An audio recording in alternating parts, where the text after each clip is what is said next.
Ever feel like you're the only one fighting to keep the connection alive, while the other person keeps slipping away?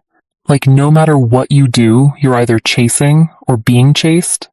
If that emotional tug-of-war sounds familiar, you're likely stuck in the anxious avoidance cycle, and trust me, it's not just you. It's one of the most common yet exhausting dynamics in modern relationships. We already broke down what the cycle is, why it forms, and why it's so addictive in another video. So if you're not familiar with those basics, hit pause and go watch that one first. But in this video, we're going all in on how to actually break out of the cycle.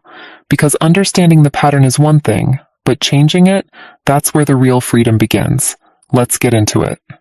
How to break the cycle. No games, no manipulation. Okay, so let's get this out of the way first. You can't break this cycle by fixing the other person. You break it by getting off the emotional roller coaster yourself. That means stepping out of the role you keep playing, the anxious pursuer, the avoidant distancer, or even the confused ping pong ball in between. Here's how to do it, for real. 1. Recognize the emotional whiplash in real time. First step, catch the pattern as it's happening. You text. They go quiet. Your stomach drops. You feel rejected, so you double text or over-explain. They pull further away. You spiral harder. Sound familiar? The pattern thrives on reaction, so the most powerful thing you can do? Pause. Take a breath. Step back. Ask yourself, is this about them, or is this an old fear of abandonment waking up in my body? Naming it breaks the trance. It puts you back in the driver's seat. 2. Resist the urge to overfunction. If you're the anxious one, your instinct will be to explain yourself, fix the tension, prove your worth, win them back. But every time you chase closeness that isn't being reciprocated, you reinforce the cycle. Try doing less. Give space, not as a strategy, not to make them miss you, but because you deserve to see what happens when you stop overgiving. Sometimes the silence reveals everything you need to know. 3. Speak from the middle, not the extreme. When you do communicate, don't swing between silence and explosions.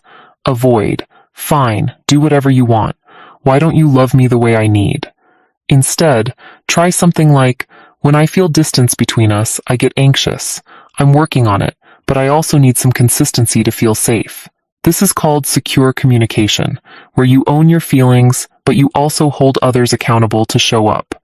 It takes practice, but it builds trust, with them and with yourself. 4. Rewire the core belief. If you secretly believe that love has to be earned, I'm too much, or people always leave, then your nervous system will keep pulling you toward the same cycle, even if it hurts. You have to go deeper than behavior. You have to update the belief underneath the pattern. This might mean therapy, inner child work, somatic practices, nervous system regulation. But don't overcomplicate it. Sometimes it starts with saying, I am safe even when someone pulls away. I don't need to overperform to be worthy of love. Say it until your body starts to believe it. 5. Stop romanticizing emotional unavailability. This one might sting, but hear me out. Sometimes we confuse longing with love. We think, they must be special because they're hard to reach. If I can win them over, it'll mean something about me. But that's not love. That's emotional gambling. Healthy love doesn't come with breadcrumbs and confusion. It comes with consistency, clarity, and care. If you grew up in chaos, calm might feel boring at first, but that's not a red flag, that's healing. 6. Choose people who choose you. This one's simple, but not easy. Breaking the cycle means getting radically honest about what you're tolerating. Are you making excuses for their emotional absence? Are you calling inconsistency mystery? Are you hoping someone will eventually meet your needs if you just wait long enough? No amount of chemistry is worth emotional malnourishment. If someone can't meet you halfway, it's okay to stop walking toward them. The right person will feel like rest, not a project. The moment it shifts. Here's what the shift doesn't look like. A dramatic, I'm done with you text. A 3-hour monologue about your self-worth. A sudden need to go no contact for 30 days just to punish them.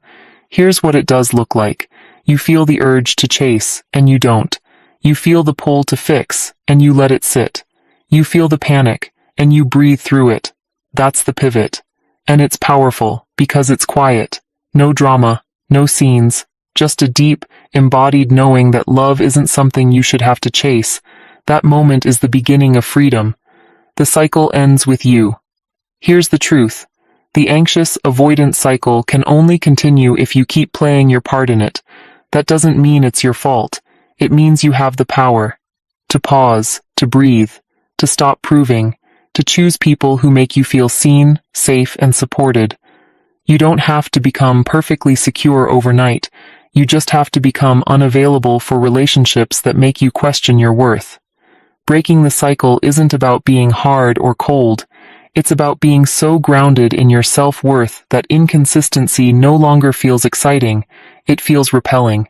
And from that place, everything